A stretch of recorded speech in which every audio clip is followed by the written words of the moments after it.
मृत्यु के देवता यमराज को खुद अपनी मौत के दर्शन करने पड़े। जी हाँ, इतिहास के पन्नों में दर्ज है वो क्षण जब कालों के काल महाकाल ने अपने एक नन्हे भक्त के लिए साक्षात यमराज का वध कर दिया था।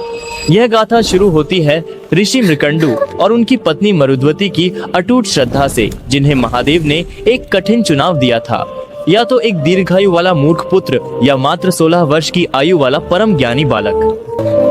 मुझे 16 वर्ष की आयु वाला परम ज्ञानी बालक दो प्रभु। ऋषि ने ज्ञान को चुना और जन्म हुआ मार्कंडेय का, जिसका तेज उगते सूरज को मात देता था।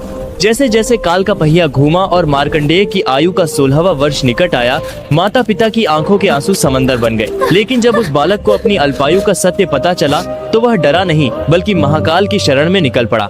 पवित्र नदी के तट पर मिट्टी से शिवलिंग बनाकर मार्कंडेय शिवभक्ति के उस शिखर पर पहुंच गए जहां समय की गति भी थम जाती है।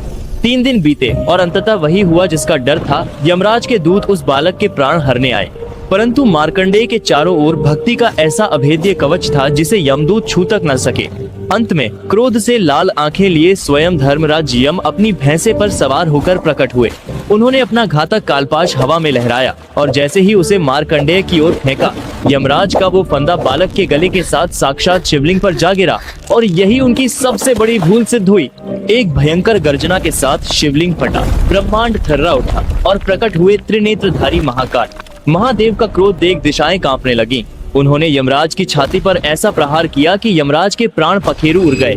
उस क्षण पूरी सृष्टि से मृत्यु का अस्तित्व मिट गया, हर जीव अमर होने लगा। तब देवताओं की प्रार्थना पर ब्रह्मांड का संतुलन बनाए रखने हेतु महादेव ने यमराज को पुनर्जीवित तो किया, पर एक सख्त चेतावनी के साथ कि शिव के अनन्य भक्तों की ओर काल कभी आंख उठाकर भी नहीं देखेगा। Download ShareChat.